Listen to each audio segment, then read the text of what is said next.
Now, as you know, today the session is going to be on actions for sustaining biodiversity in fire-prone ecosystems.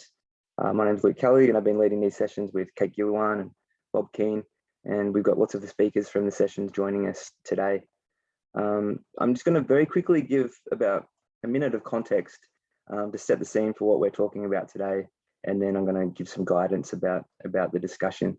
But basically, we're interested in stopping extinctions, promoting biodiversity, maintaining or enhancing biodiversity, whatever you want to call it. Fire is really critical for biodiversity. Lots of plants and animals need fire to create habitat or to fulfill their life cycles or complete their life cycles. So fire is critical in ecosystems around the world, but changes in fire regimes are happening around the world as well. And in some recent work, we've shown that actually there's more than 4,000 species that are threatened by changes in fire regimes. That includes all sorts of species, all the way from freshwater fish to gymnosperms. So what can we do about all of that? In two really fascinating sessions, I think, in the Fire Congress, and I think probably in tens of the sessions in the Congress, actually, we've heard about all of these different actions that we can undertake to, let's say, promote biodiversity in different parts of the world. And so lots of the speakers are joining us here today, ready to engage with everyone, discuss ideas and share ideas. And some of these ideas are just shown in some photos here. We've talked about Indigenous fire management. So James Welch gave a great talk about I think it was the Oawe people in Cerrado in Brazil. We've talked about planned burning in lots of different locations. We've talked about the pros and cons of fire suppression, which sometimes can be good, sometimes maybe not so good. You know, managed wildfire in places like Yosemite and in Portugal. And here's a photo from me down to the left of the border of Mexico and the US. We talked about ecosystem restoration in lots of different contexts. Sophie actually opened our session thinking about sphagnum moss and boreal forests and restoration there. Other kinds of restoration are possible and exciting too. Here's some rhinos that have been reintroduced in Africa, which trim the grass nicely and moderate fire regimes. We also heard about green fire breaks from Tim Curran, and lots of other people touched on this idea of lowering fuels while promoting habitat for biodiversity, but also thinking about other values as well, people and livelihoods. We also heard about lots of other exciting ideas relating to biodiversity, creation of artificial shelters, all sorts of things. So with that in mind, before I get into that, so it's sort of, you know, we do face these big challenges in relation to biodiversity, but I think it's also just a super exciting time to be a scientist working in fire and ecology right now, because we do face these challenges, but in some ways that gives us a license to be bold and to think big, and that's what I'd like everyone to do today. So we've got quite a few people here, so I think what we're going to do is use breakout rooms a bit during this session. So we've got about 2 hours. We can just see how it goes. And Kate and I have thought we maybe use these 3 questions to guide the discussion. Basically, you know, what are we actually trying to achieve in the context of biodiversity? So under that theme, we might be thinking about, you know, baselines and historical reference points, clear. When we say biodiversity, what do we actually mean by that? How do we measure biodiversity? There's lots to unpack there. And in particular, I think that's important because the actions that we're trying to achieve, they need to be linked to a clear objective so that we know that they're going to work. A second point is, you know, what are you really excited about? This is where I just want everyone to think big and maybe to get a bit crazy and to tell us all these exciting things that are happening in your patch in different parts of the world. And finally, how do we actually implement these? We heard about different kinds of partnerships or different barriers or different opportunities in some of the sessions, and I'm really interested to hear what everyone has to say about that.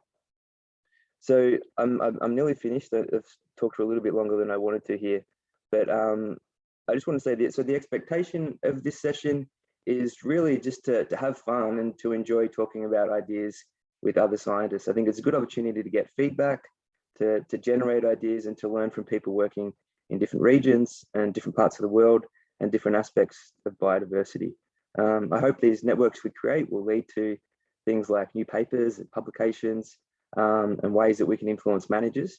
But the expectation from me here today is really just to have fun. What a great opportunity to talk to scientists from around the world. So what I'm going to do now is put everyone into a breakout group. When I stop sharing my screen, I'll quickly do that and gauge how many people and how many groups we might need. But if you have a pen and paper handy, or you want to write something on a screen, what we're going to do in these 2 hours is essentially we'll do 20 minutes on a question in these little breakout rooms so people can just discuss these ideas. So you'll see here, this is the first sort of 20 minutes where we send people off to a breakout room. If you're not familiar with Zoom, you don't need to do anything. You'll just get a little link that says, put you into this room for 20 minutes. And after 20 minutes, our tech dude is going to press a button and bring you all back together. And then we'll have another little chat. So this is the first session. What are we trying to achieve? You can really talk about whatever you want, but so this is just some guidance. And I've listed a few things here that you might like to talk about. Please just overthrow this if it's not working for your discussion. So I'm going to stop sharing my screen. Quickly make a note of that. I'll post that in the main room, but you're actually going to be shifted from the main room. So it's not going to carry over when you're sent to a breakout room. Okay, we've got 28 people, so we definitely need breakout room. I'm going to create.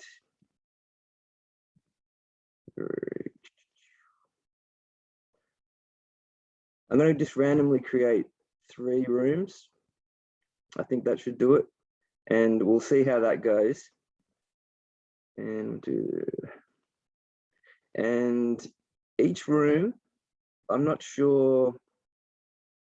This is a bit like running a tutorial. Actually, we've been teaching online for the last 2 years. Let's just see how this goes. I'm going to send you off these rooms. We're going to do it for 20 minutes. And I'll leave it to each room to, okay, the room you're in, you can be the facilitator of that discussion and perhaps report. Let's say, James Welch, I see you're here. You're going to be in room 3. I'm just going to nominate you as someone who might facilitate and report from that room. Yeah, I can try to do that. Sure. Great. And Tim Curran, you're in room 2, and I'm just gonna put the hard word on you to facilitate that one. Yep, no worries, Luke. Thanks, everyone. Hope that makes sense.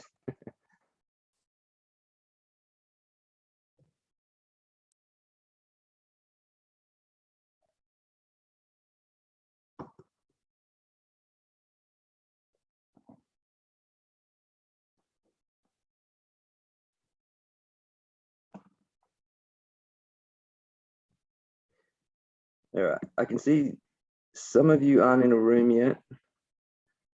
Hey, Luke, sorry about that. My computer crashed. I just got back online. So you were able to assign the breakout rooms, no problem? Yep. Okay, cool. Yep. For those of you still here, do you have a little link that you need to click to get there?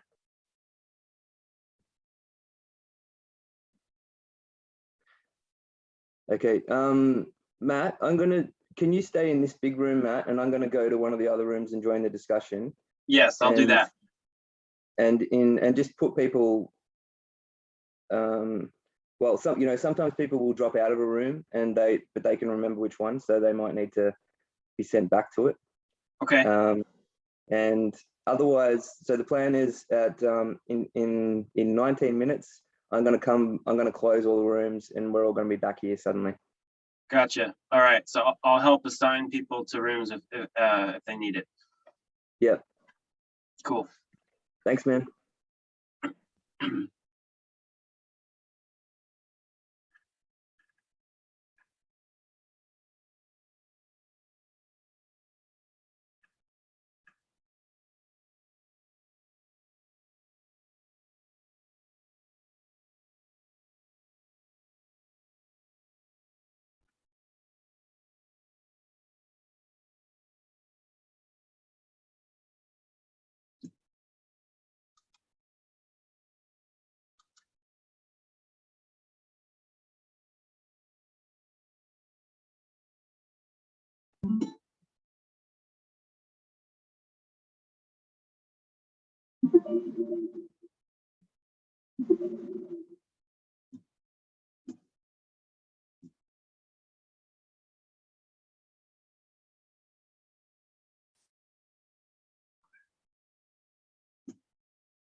Oh. Hey, Christian and Harry, if you can hear me.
How did that go, Matt? Were you picking up people and sending them where they needed to go? Yeah, but I did. Thanks.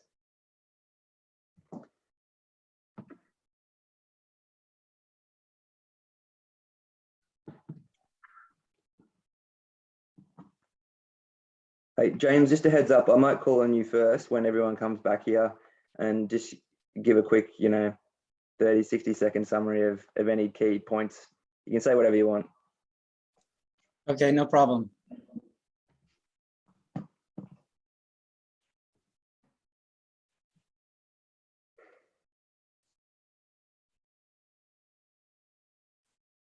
Just waiting for everyone to come back in.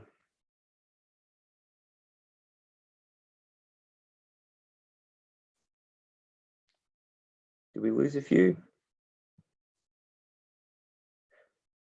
Matt, is that everyone back or is there another room? You should be good to go. I don't think there's any rooms still. Yeah, all right. We've thinned out a little bit. That's good. Okay, thanks everyone. I hope that worked well. Our little room was really good. What I'm going to do is just invite someone from each mini group to just report back whatever they want. I'll give you take a minute or so, and let's start with you, James. Okay, so we talked about a number of things. I'm not sure exactly what order to put them in, but one of the things that was mentioned was the importance of pyrodiversity for biodiversity, and along those lines, patch dynamics and beta diversity. We talked about management, from the importance for management of participation by local indigenous groups and landscape transformation in the absence of fire and fauna that introduce disturbance. So those were issues that that were relevant for management in one of the places that one of the participants worked in. It was commented that measuring biodiversity is very important for, or can help with determining when to introduce fire. And finally, the last thing I have here is the question of what is an appropriate fire regime for a given location, and how that overlaps or not with what people think is a desirable landscape, perhaps based on aesthetic measures or perceptions. And that's about it. That's what I noted, at least. Yeah, if I could just add one thing I forgot to mention in our little chat, but I think it's important to denote the difference between anthropogenic disturbances and natural disturbances with respect to compounded disturbances on natural processes and biodiversity, because there's a big difference. And I'm not talking about indigenous practices, I'm talking about mostly industrial management of landscapes. And so I think it's important to consider the role that anthropogenic disturbances have, usually negative, with respect to biodiversity and how fire adapted systems are being managed.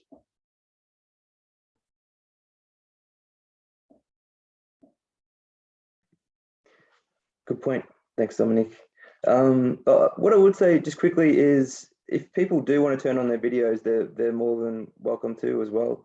In fact, I'd encourage it. And so group 2, Kate, was that the one you were in? Yep, that was us. So I will do a little bit of a summary. If anyone who is in my group thinks that I have missed something, please just join in. And so we talked to some point at the beginning about, measuring biodiversity and what it means, but then we slowly changed as our conversation morphed. But so some of the first things that we talked about was, when you're thinking about what do you measure and how do you get certain, achieve certain things. 2 things that were measured were the role that fire plays in actually rewilding a landscape. And that might be, we didn't get into the details, but, through creating habitat or through creating, patches and succession and things like that. But the importance of fire in the idea to rewild. Also the importance of fire in restoring landscapes. One thing that we did that was briefly mentioned was that when we're thinking about measuring biodiversity, we often think about the above ground components of flora and fauna, but really bringing in the below ground biotic and abiotic is going to be a really important thing that, you know, will likely have a large role to play in biodiversity at the site or the biodiversity that you see. So thinking about measuring that. Then we kind of morphed into saying, well, some regions, we just don't have this fire in the landscape, even though we really, the system should have it. And then why don't we? And so thinking about, you know, what is it? Like, you'd be doing it if you could, but we can't do it. And so it's the education that we need to, you know, scientists need to get to the general public to show them, you know, why is fire necessary in this environment and how can we go about doing that, and the different roles that, you know, fire can have in, say, promoting, you know, a less treed system, or, you know, anyway, I think I'm going off on tangents now, but yes. So anyone else want to say something I missed?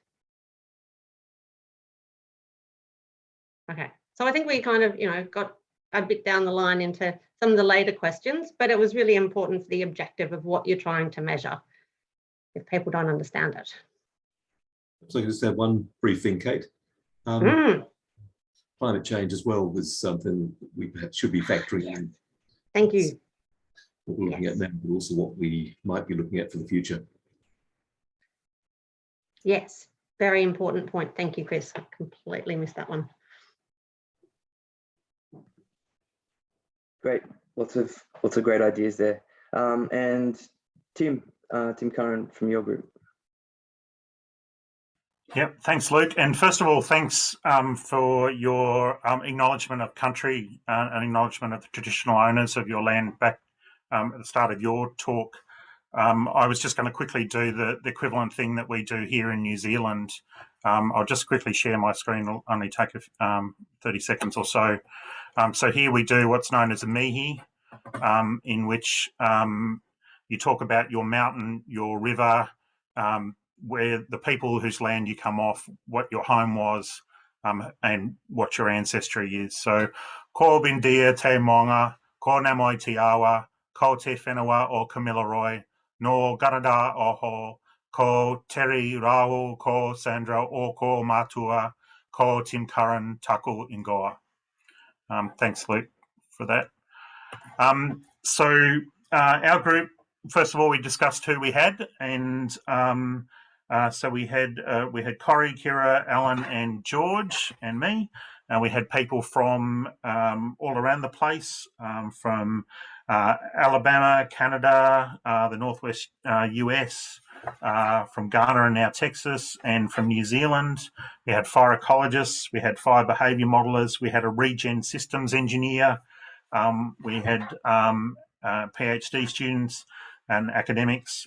We had people working for the Nature Conservancy, wide range of different people. And so what we talked about is, you know, what biodiversity should we be protecting? And we talked about, I guess, the really important issue that many in restoration ecology have been discussing for ages is what's our goal? You know, what's our goal community? And in a lot of cases, going back to a pre whatever condition or pre time period condition is just not feasible. It's not going to be what we're going to be able to create. We're probably setting things ourselves and that community up to fail because of changes in fire regimes, climate change, land use, and other things. So one of the things that we talked about is, you know, having those communities have the functions that we want to be able to provide either for human society or for managing biodiversity, or indeed even managing fire. And what that and that was a key part of, you know, what we'd be looking at in terms of biodiversity. So while, you know, native or indigenous biodiversity might be quite a priority, the biodiversity that we're talking about in the context of these landscapes is probably never ever going to be just Indigenous biodiversity. So if anyone wants to jump in with anything I've missed there, please feel free to do so.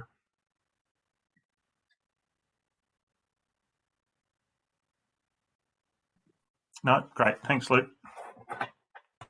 Great, awesome ideas. I'm just going to leave a little bit of space for so anyone who would like to add any comments on what the three different groups have said now, without putting too much pressure on you. I'll just leave a little bit of silence so you can jump in.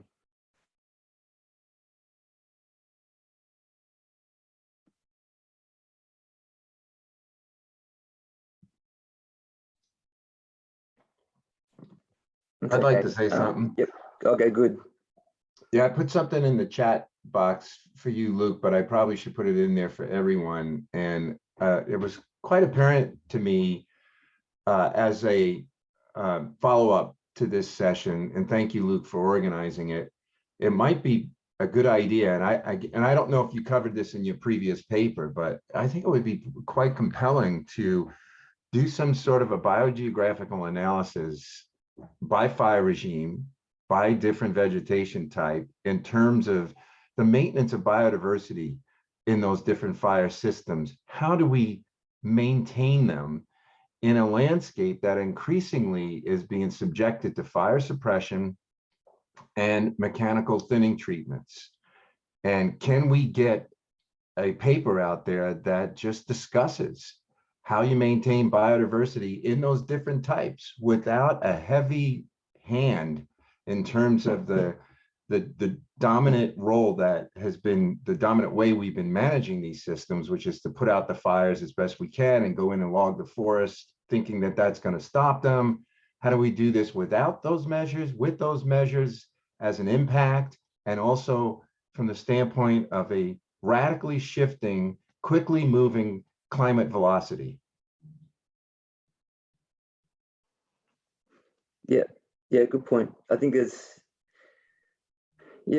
is a lot of tension in a lot of these different management approaches, around the world, probably particularly in the Western US, but I think in lots of other places as well. And the thinning is a big one that I think is up for debate. I'd just say quickly, in the context in Australia is we've had in 2019, 2020 fires that have burnt, tens of millions of hectares, particularly on the East Coast. And for us, I don't think doing things the same way we've done them, at least since colonization, is going to cut it. So we really need to think about new things. And thinning is one thing that's on the table, especially in tall forests where, there is a lot of, they're both habitat and they're both fuel. So again, there's these different tensions there, and people are thinking, as the weather becomes more extreme, what new things can we actually try? And I think that for me, my perspective, I think, has actually changed after these fires, because in a way it's sort of, I think we need to go from just making relatively minor changes to management to actually transforming the landscapes so that they're more resilient. So in some ways, for me, I recognized actually that the role of people it's actually probably more important than ever. So, I mean, one way to look at people is like, I think maybe often as conservation biologists, we've thought, especially those of us doing, I don't know, for use of a better term, Western science, that, people are bad. But I think I've totally changed my view that actually people are good, and where we maybe need to more actively manage the landscape. But what that actually means and how to do it, I think, is a big, and that's sort of an opening for the next session as well. Does anyone want to make any quick comments on that, or what Dominique has said? Yeah, Luke, I have a thought that brings up with me, where I'm working with communities, and we're talking about, broad scale management regime changes. One of the things that complicates it is the problem of shifting baseline.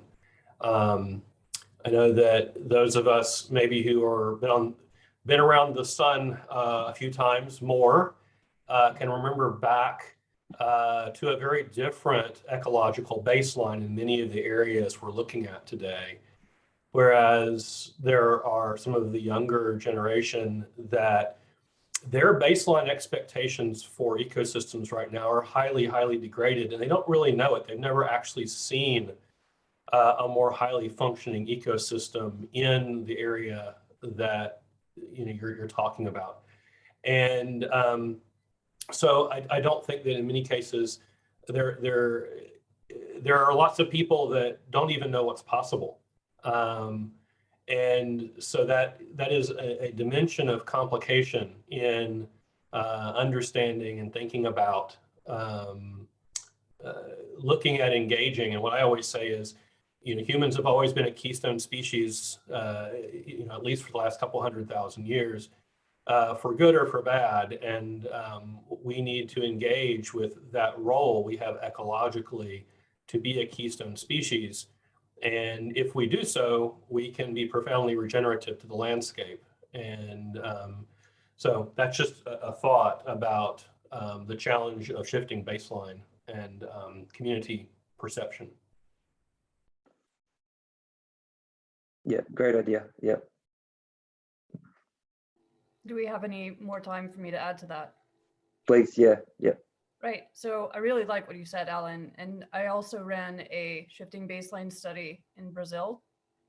And what I found, and what many people have found, is that the baseline, even of currently living humans, does not even capture the full range of devastation in so many ecosystems. And this really puts a lot of importance behind doing historical ecology and paleoecological studies to really expand that baseline to scales that are relevant to the ecosystems themselves rather than even the longest human lifetime. And along those lines, I recently read an article about how the long-term, since the Pleistocene, sorts of extinctions caused by humans have affected fire regimes over the course of the planet's history. Makes me really think that as we continue to cause extinctions on a large scale, how we might be continuing to affect fire regimes by wiping out so many species and failing to preserve biodiversity. And I really think that it's really a good time for us to think of how we can do the best triage possible, considering that humans have been having these effects since the Pleistocene and before. Of wiping out species, and now we have the science to do something about it.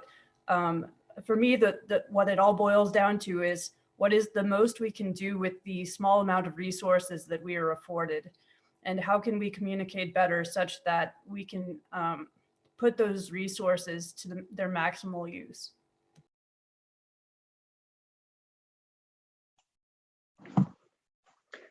Thanks, Verona. Thanks for sharing those ideas. It's super important.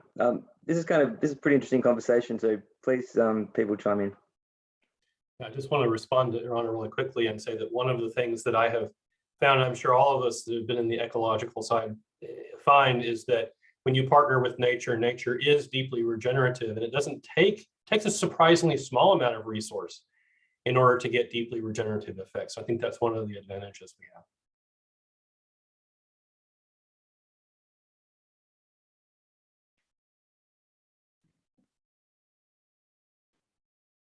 Maybe I'll just add that in many places of the world, we don't really know what fire histories are or what historic fire regimes or biodiversity is or was. In much of northern Canada, we've seen really the artifacts of fire suppression resulting in these really massive fires. It's so hard to wrap your head around just how huge these fires are. And they're really just erasing the past. And when you combine that with things like clear-cut logging, it's really hard to understand, what natural lightning and cultural fire cycles were, and how to understand how much fire and where to put it for the future. And here, cultural burning is so tied in with biodiversity. And you can see that when you go to places that haven't been burned, there's still these really long legacy effects of biodiversity tied to those cultural burning systems. Cool.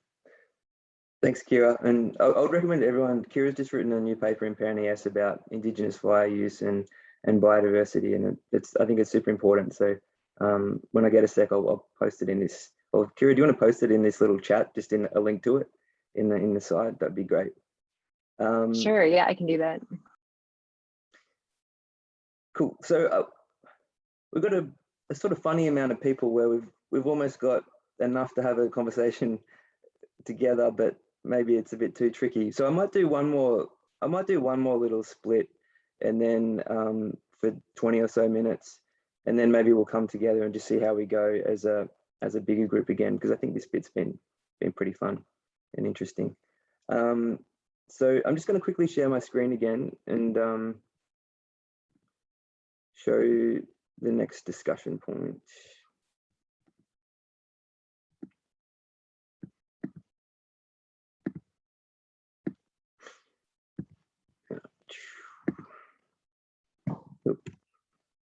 So this next opportunity, again, I don't want to try and micromanage the conversation too much, but this is just to say, here's a nice opportunity to talk about all these actions that we are excited about, which is, a great thing for scientists to be talking about, and managers and other people associated with these issues and working on these issues. So here's a good chance for the speakers to reiterate, what are these cool things they're working on, and for other people to contribute ideas about what they're working on. I'd love to hear totally new ideas here from people that me and my team haven't thought about. So what's working? What are you excited about? Are we talking about local and regional scales, or national and international scales? I know the language here is a little bit tricky because we talk about actions and strategies. They might mean different things to different people. Same with policies. In general, an action is just something you could do, and a strategy is just a group of actions. Don't get too caught up in whether you think this is like an on-ground thing or a policy thing.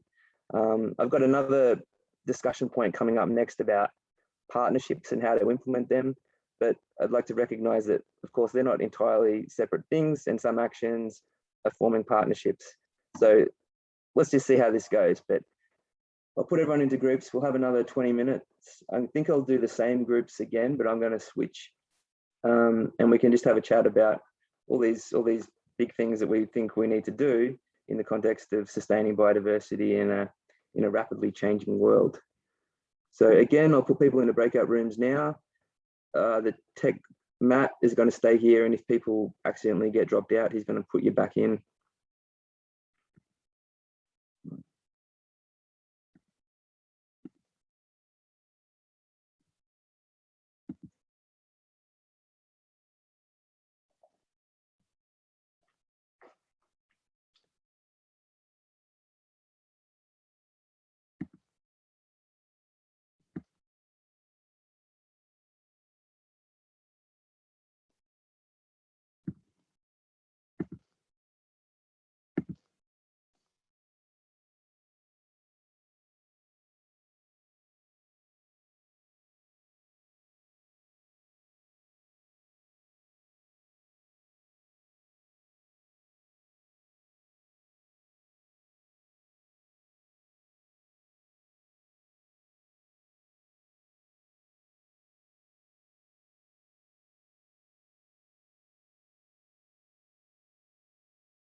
Hey, for those not in a breakout room, is there a particular room that you'd like to be in?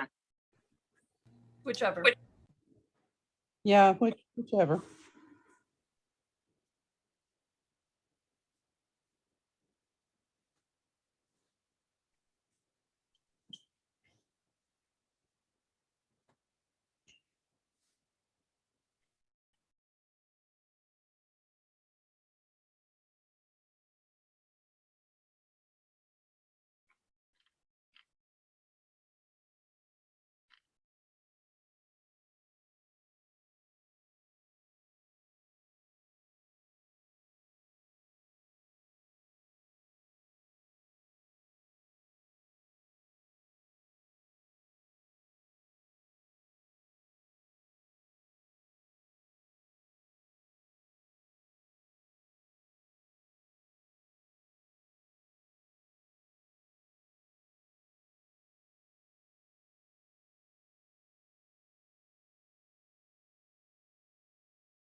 Hi, can you hear me?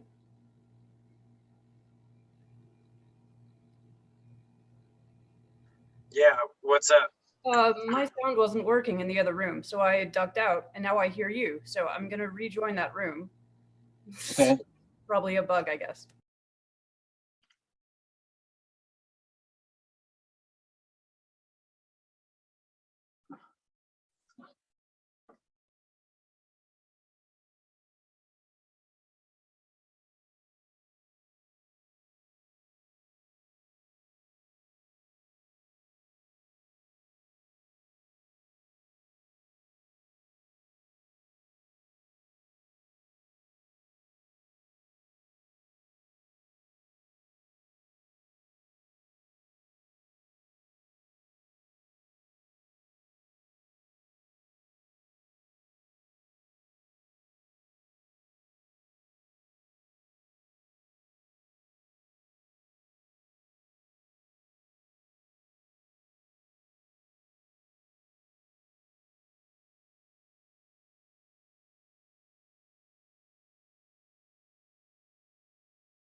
One member of my crew just hasn't fit in.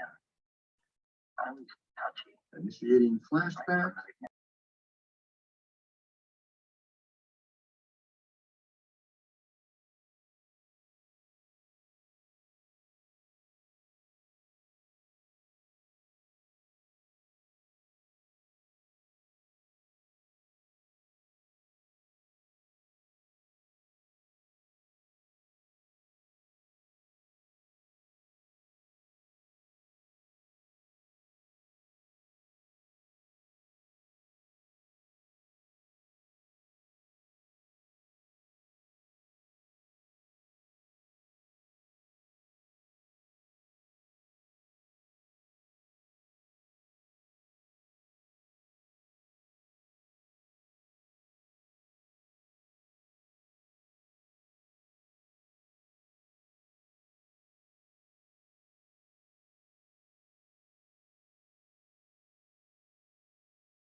How's it all going, Matt?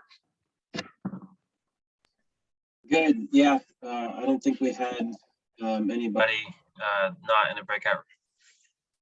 Okay, cool. Thanks, mate.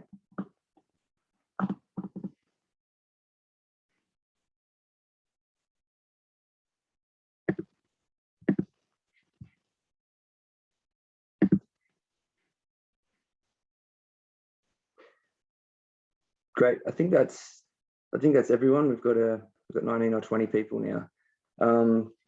We were having a really great conversation, and sorry everyone, I'm sure you also were, and I probably cut your conversation short a bit as well. I think all of us could talk for hours about some of this stuff. But just to keep us all together, I thought I'd bring us back. Nice to see some more babies on the screen. I've locked my children in the next room, so hopefully they're not banging in the background. Does everyone want to quickly report back from their discussion about the new actions? Let's Tim, do you want to go first again? Or are you speaking to me or to Tim? Sorry. Go for it, James. So in our group, we ended up focusing a lot on indigenous and traditional peoples and partnerships with them as one of the most exciting things that's happening, or one of the things that should be happening.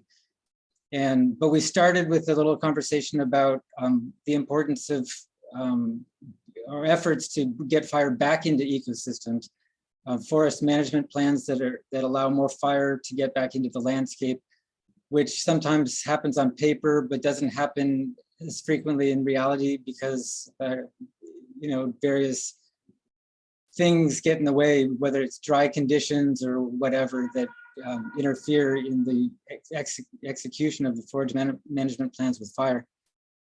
But then we turned mostly to talking about indigenous management, fire management, and the value of recognizing indigenous fire management, developing management partnerships, developing indigenous-led fire interventions, and integrating cultural knowledge, and particularly integrating that knowledge without being seen as appropriating it. And that being a challenge in doing this. And it was mentioned that cultural knowledge, one of the benefits of it is that it includes oftentimes knowledge on such a granular level that it can really contribute to biodiversity, whereas externally introduced fire management plans are often very crude and don't have the same sense of sensitivity. And so we finished up talking about how we could include traditional and indigenous and other traditional peoples as people rather than just sources of information. And that was about it. Great, super important. I'll leave some space for people to comment or talk about that if they like.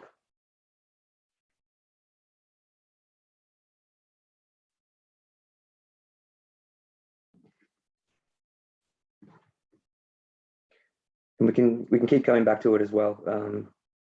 So maybe next group, Kate, your group. We had a great discussion. It was really interesting. I am once again going to ask my group participants to jump in if I forget to mention something. So we talked about actions more on a, on a local scale, like so we talked about things that were actually anyway. So we had three main things, I think. So we talked about tools for communicating and really helping get your science or your management across to the community so they can really understand what's going on. And so ArcGIS story maps was a tool that a few people had used, and They really provide a way to incorporate data and lots of images and layers and interactivity on a web page. So, you know, a lot of people can understand what's going on. It sounds like a really fascinating way to communicate large, complex projects down to very small scale details about, oh, we're doing this to protect this little species in these places all over the landscape. Sounds super cool. Another thing that we talked about was creating key resources for species on, you know, more of a temporary kind of basis. So that's, you know, going to be a really important tool, likely even more in the future with, you know, more severe wildfires that are just removing more and more of the legacies in that landscape. So we talked about, say, Chris's work of making artificial refuges to minimize predation risk and, you know, provide some resources in a pretty stark environment. And also some work that Sophie's been doing in habitat transplants. So just tiny habitats. So they were for tortoises, is that correct, Sophie? Turtles? Freshwater turtles. Thank you. Yeah. So just actually transplanting a tiny little nesting habitat, and that's been a tool that's been working well. Or, you know, trying to, you know, transplant small sections of a system to speed up the ecosystem succession or evolution kind of, and how if we've got these very large fires, severe fires moving through the landscape, how they can be really useful tools into the future. We then talked about drones and how drones have really a way to be able to bring multiple different ways. So Camden was talking about how they're used in for planned fire. So you can minimize the number of people that you have on ground to light these fires, which is often a limiting factor. So possibly more land can actually be created.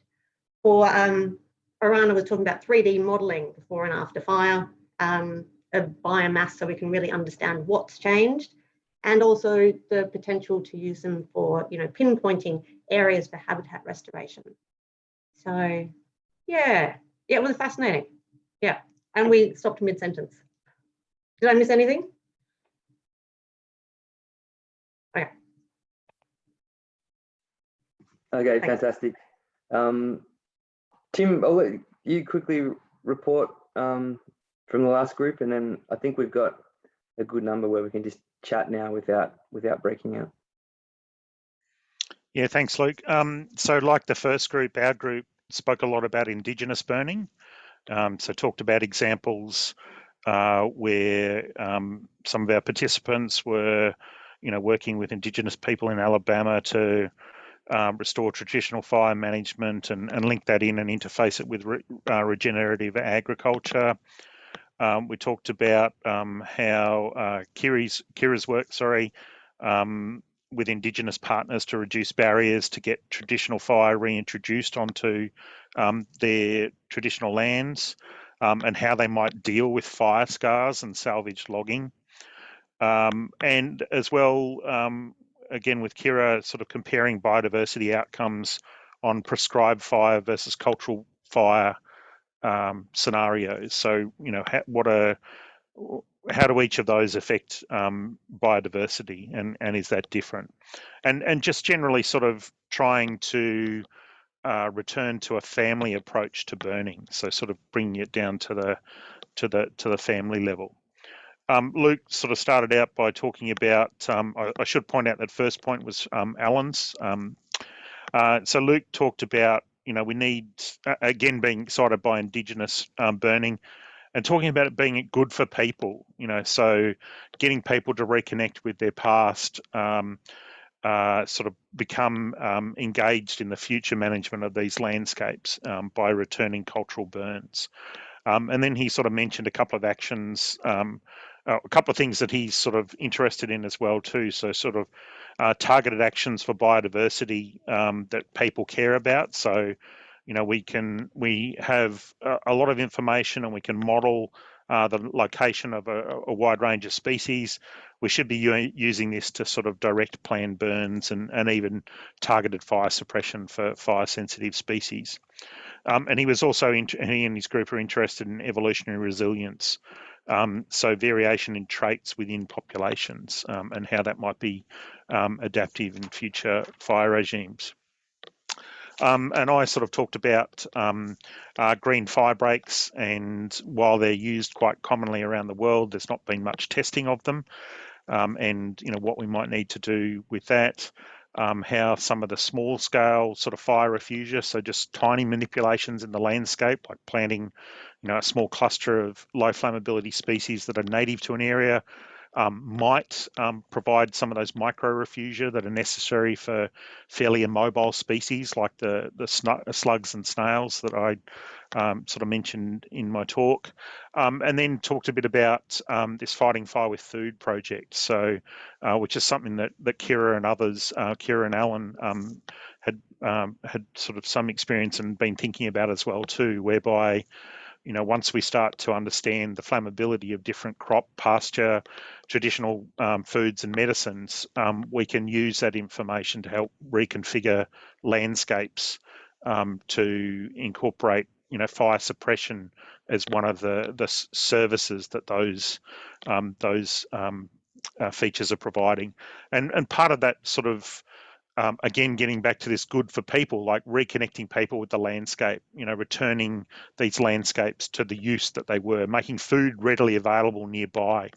I think it was Kira talked about burning in Canada, burning near habitation to produce food, so huckleberries and those sorts of things. And we also talked about how, a wide range of both indigenous foods, but also widely foraged food, or foods that are more cosmopolitan because that we've introduced them around the place, could be set up as larders, as part of these sort of green fire breaks to help, reconnect people and have them, collect foraging for food in their own backyard, and having some of those areas protect them against fire as well too. And then we finished up talking about Indigenous burning, because there are a number of us that were keen on that, and where will it work, and got talking about how the difficulties of where that happens in the landscape, and how that Kira was mentioning that in British Columbia, a lot of the burning that they want to do is right next to their habitation, starting out basically at their back door. But that freaks out a lot of people in terms of, burning in the wildland urban interface. And so how do we reconcile these two, this traditional view of, you burn where you are versus perhaps a more bureaucratic view of, oh no, we shouldn't be burning that close to houses. So yeah, it was a really, really fun discussion. Did I miss anything? Yeah, that was pretty comprehensive. That was really good. Thanks.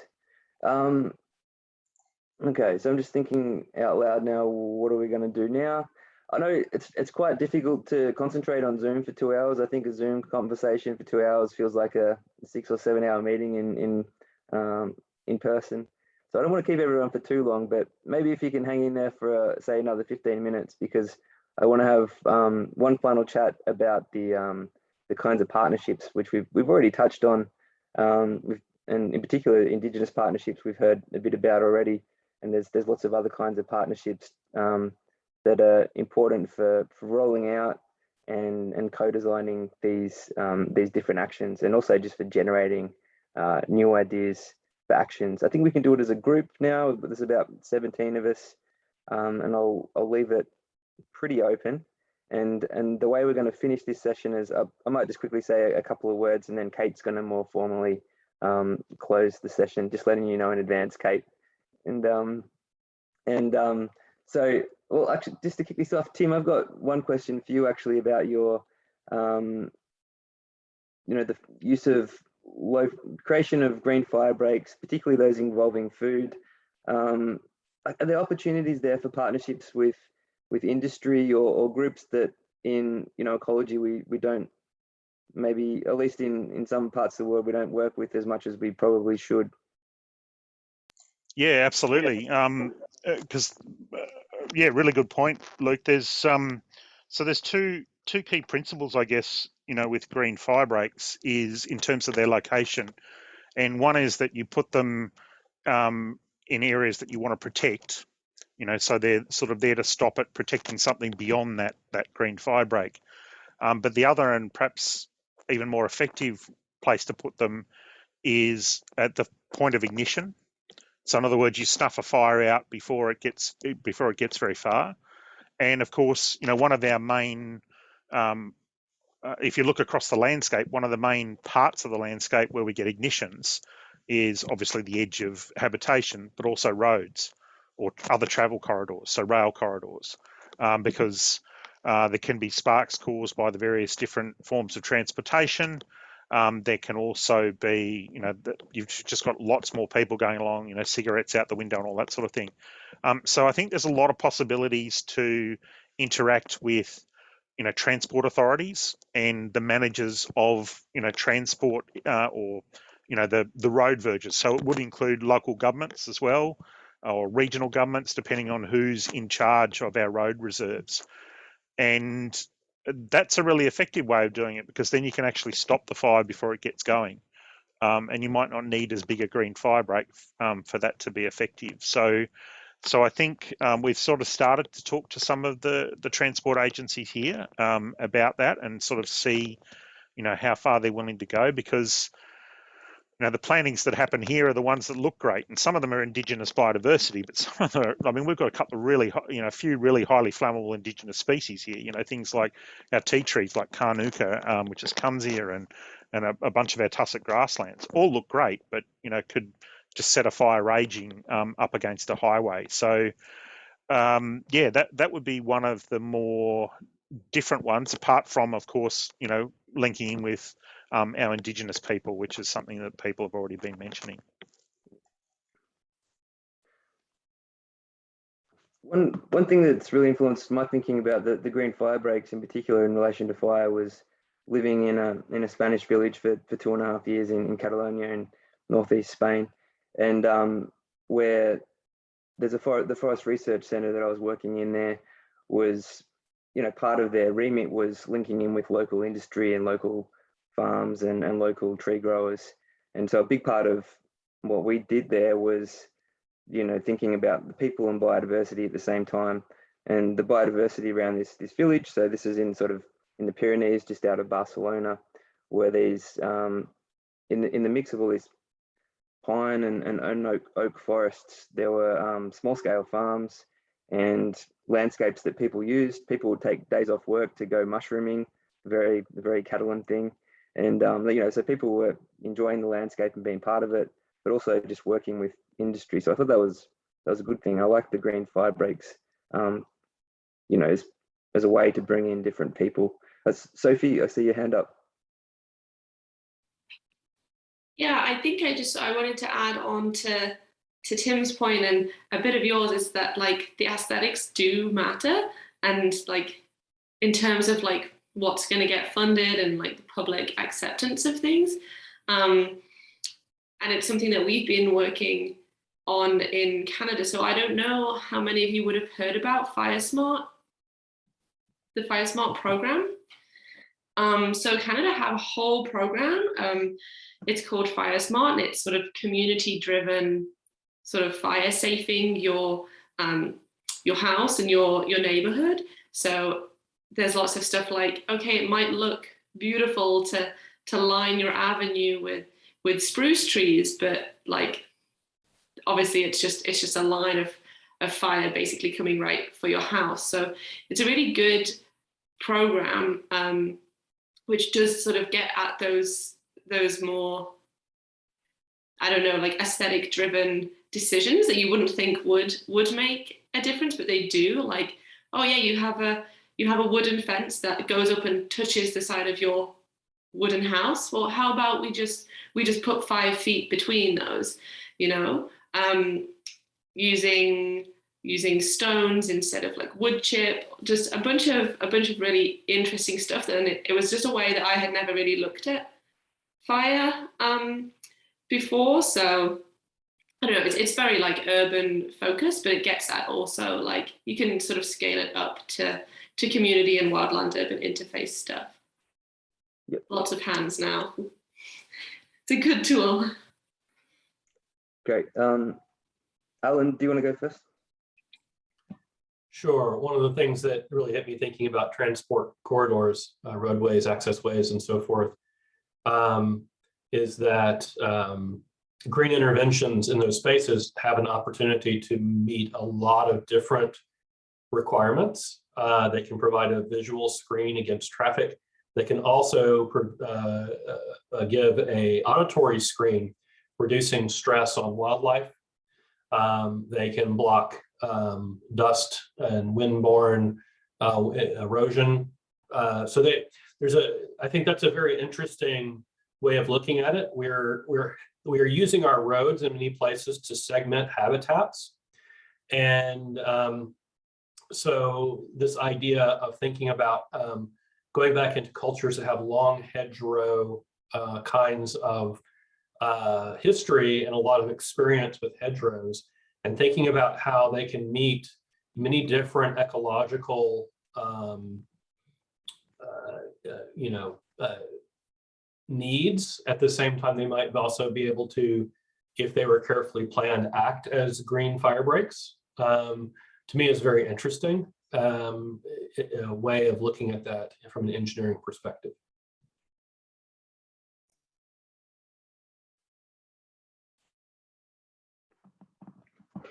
Yep, great, good points. And Tim, do you want to quickly follow on? Yeah, I was just going to quickly respond to something you said, Luke. That's really intriguing, the agricultural link that you described around the fire station in Catalonia. And I think the agricultural industry is one that we should be really working with on this, because a lot of fires come off agricultural land and go into natural areas, or go off natural areas into agricultural landscapes.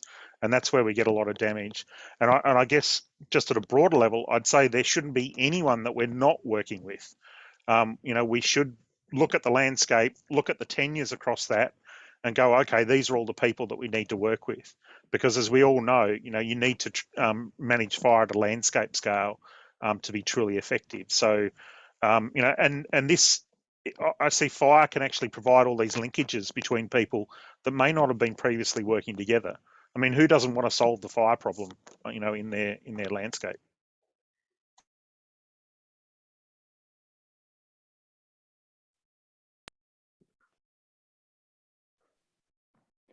And I think another big thing that's been brought up somewhat already is education. I think the answer to who doesn't want to solve the fire problem in their landscape is people who don't know about it. And I was involved in some great programs when I was at UC Berkeley. There's the Student Association of Fire Ecologists Club there. And they do all of these great activities with the elementary school age kids, where they go and talk about wildfires, and they do this fire tag game where like the kids are trees of different sizes, and when they get too close, they can the person who's basically it is the fire, and like tag one of them, and they spread the fire really fast when there's too many of them close together. And just things like that aren't really advancing the science or directly doing any management, but just helping sort of make the general population more aware of fire and how it works beyond just scary images on the news. Yeah, super important. And I think like one thing that strikes me in Australia is that often people's first experience of fire is like a big shocking event, and it's something that's bad, and often they are big shocking events that put people at risk. But we see fire like through that lens and through a particular type of fire. But it would be great to, I think, see it more positively, or different kinds of fire or different kinds of actions that we can achieve as communities, so we have a more positive view of the role and the important role of fire in many different landscapes. But I think at the moment I'm interested, this may sound a bit controversial, but like I think there is a tension. One thing in where I live is like promoting Indigenous use of fire, which is I think one of the most exciting things happening right now. But there's also lots of the community where I live, they don't identify as being Indigenous. They come from all sorts of different backgrounds and have different knowledge and experiences as well. And for other members of the community, how can we bring people together so other people can learn about fire, but in a way that it's not taking away from how other people want to use fire as well. So James, you mentioned supporting Indigenous peoples and not I don't know what the best word is, but not stealing their knowledge or just seeing them as sources of information. But at the same time, how can other people start to use fire in landscapes where they also live? I think I'm interested in people's thoughts on that. It's something I've been thinking a bit just as I wander around landscapes with my little kids, thinking I would love to start a little fire here and just see what happens. I'm interested in if anyone has any thoughts on that, on different people using fire and how to do that appropriately. I would actually like to jump in here and say, although we've forgotten, there actually is a European history of fire. We actually have lost our information about it, but in Scotland they use fire, in Spain they use fire, and Italy they use fire, but we don't even remember our own cultural, if we're from Europe, if we have a European background, we don't remember it. Like, we disconnected from it by deliberately the policy of fire suppression. So it's a little unfair to say we don't have a cultural history of fire. We actually do, but we're totally disconnected from it. Yeah, good point. I would maybe see non-Indigenous people's experience with fire more being, like, at least at first, like educational, going to areas of fire or learning about it. Like in the Boreal, it's like, like making that link between newly burned area, like blueberry growth, right? Like thinking about taking the kids, right? And sort of being involved in the whole fire cycle rather than like just how can I set that fire and how can I use it. That's more so how I would see non-Indigenous people's involvement there, but that's probably particularly if you're on Indigenous, basically everyone's on Indigenous land. So yeah, I don't know how I would feel about non-Indigenous people starting fires.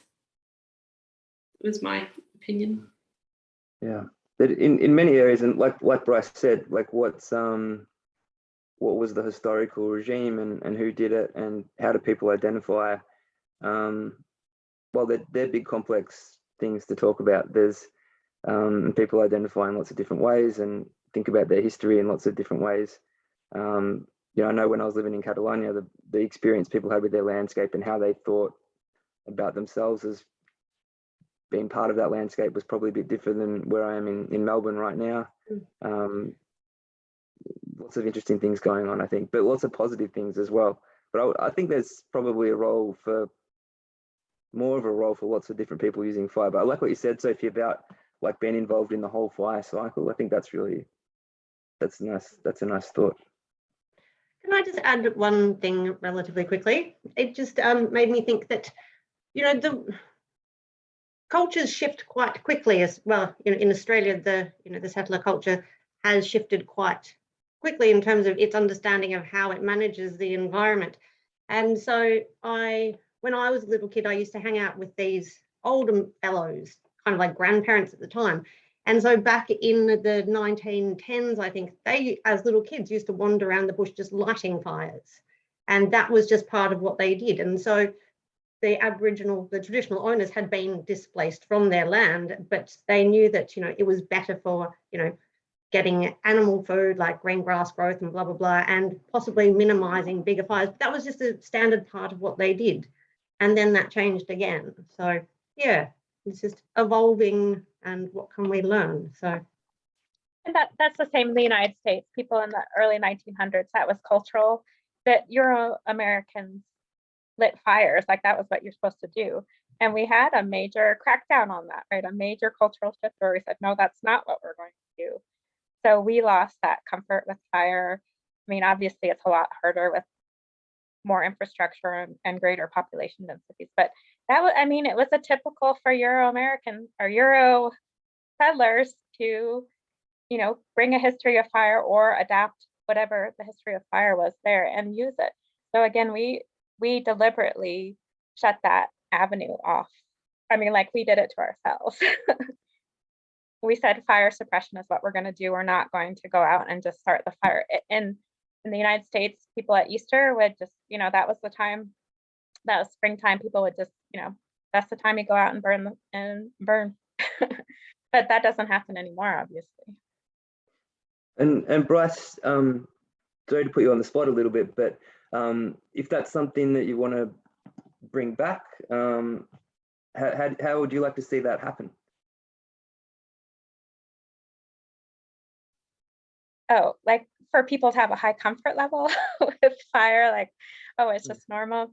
You know, the problem is that the fuels have changed so much that it's really like all the conditions are so different now than they were 100 years ago, so that you wouldn't find herbaceous fuels anymore. You'd find tree fuels, and that is a problem in itself. So we're operating under different operational conditions now. But obviously there's, you know, a fire is really uncomfortable for people now, but you know, the big challenge of our time is learning how to coexist with it. And that means saying, you know, trees are a wonderful amenity, but they are dangerous. And we need to really rethink what we mean by reforestation and planting trees, and think about what other, think about living with fire. Mm-hmm.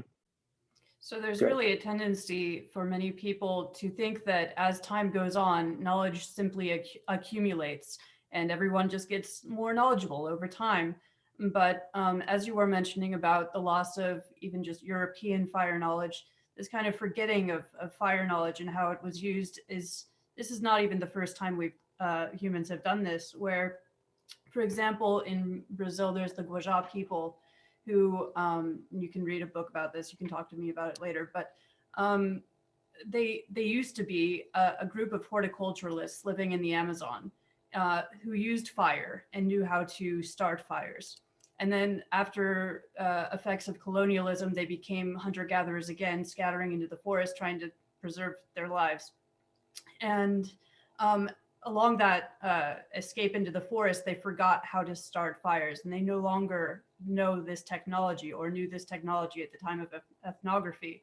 And one of the reasons they were able to survive is because of early successional patches in the forest that were created by their ancestors using fire on the landscape, even though in recent times they had completely forgotten even how that was, and yet they were still living on these relics of how people used to understand how to use fire. And I think that's very much a way that we're living today, is living on the legacies of people who used to know certain ways of living with fire. And we have to think about not only where in the world there may still be people who hold pockets of knowledge that, you know, is on the verge of being wiped out. You can think of all of the languages of the world becoming extinguished, and the last speakers of those languages. In a similar vein, people who have fire knowledge may be just disappearing from the world without us even knowing that they knew things. So maybe we need to do a little more work about where there are pockets of indigenous knowledge and see what can be done about that, as well as considering our own legacies and how are we preserving our knowledge as a fire community, and what do you think will happen to the knowledge that we're creating ourselves in the future? Yeah, I want to jump in on that for just one quick second. I've had the opportunity to work with a number of indigenous people groups really closely. And one of the things that's that I have, it's really internalized for me, is that they have predominantly oral cultures instead of written cultures. And that means that knowledge is usually stored in the culture itself and in the stories and in the ceremonies and in the practices. And so one of the reasons that we kind of come to this question of appropriation when we get to the question of fire knowledge is because that's oftentimes where it's been stored, right? That knowledge is in the stories, the knowledge is in the practice. It's woven into the calendar of the culture and so forth. But the thing that's interesting is several of the indigenous elders I've talked to said, look, we're very practical people. We know that that this information itself, we used to share it among with our neighbors because it made us richer. That this information of how to work with the fire, when we share it with everybody else, it's not scarcity-based capital, it is abundance-based capital. If all my neighbors know how to work with fire better, then it makes my part of the landscape better, right?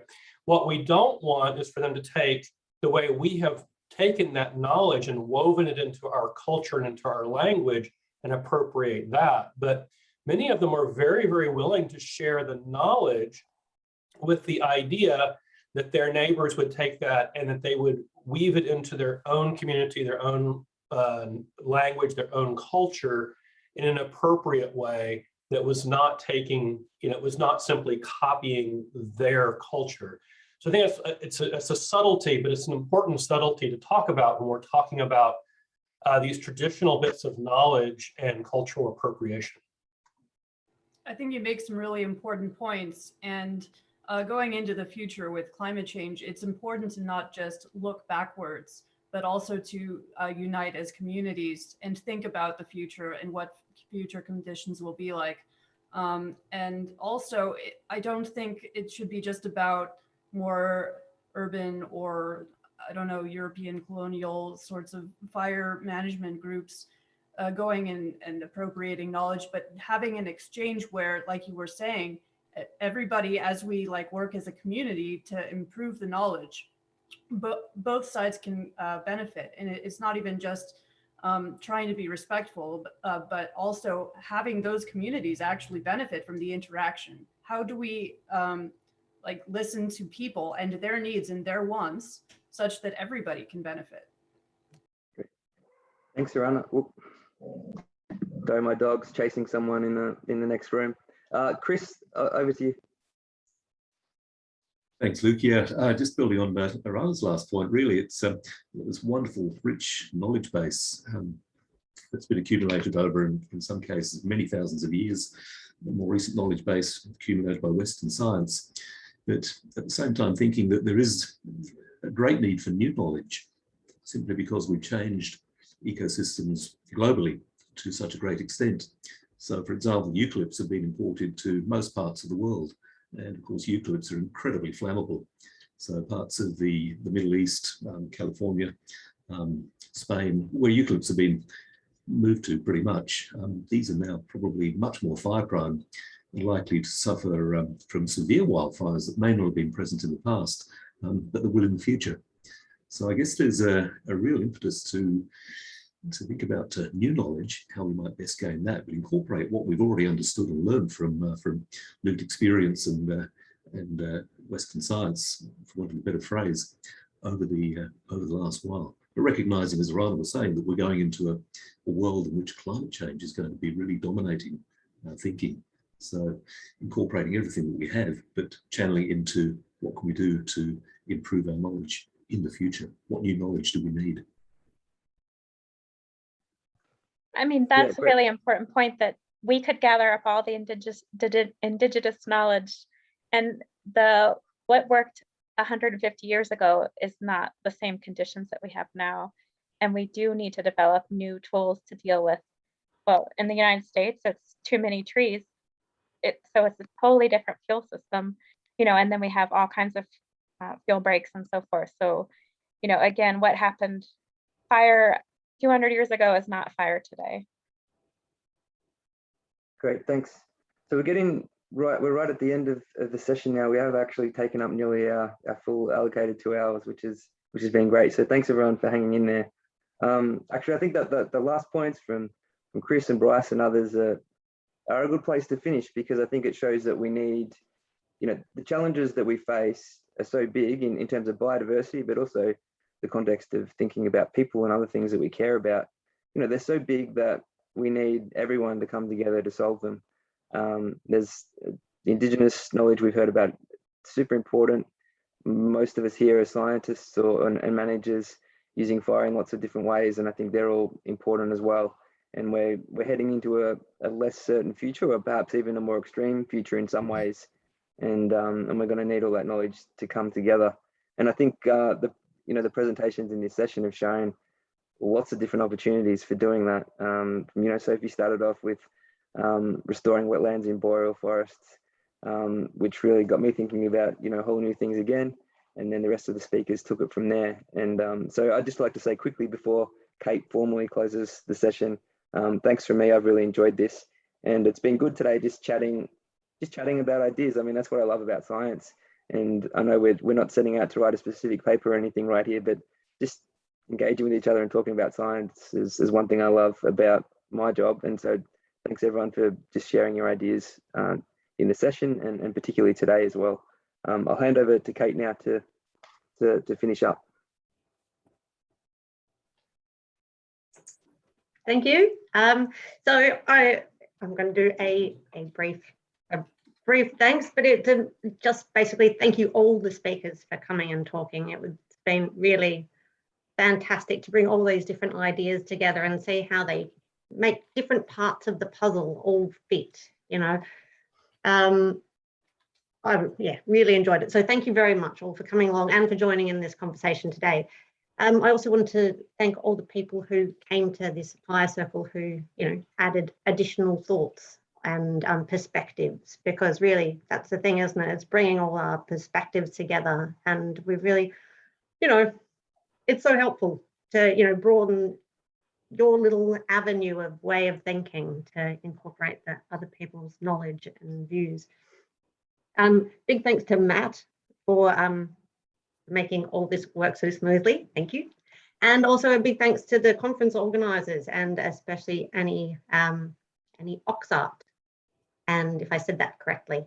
And also to Bob Keane and Mark Keeb for suggesting this session in the first place, because, it was a really fun thing to do. So, yeah, thanks again. And hopefully we'll all be in touch in the future to chat about these ideas further. So. Great. Okay, thanks everyone. It's already. Yeah. Okay. Thank you.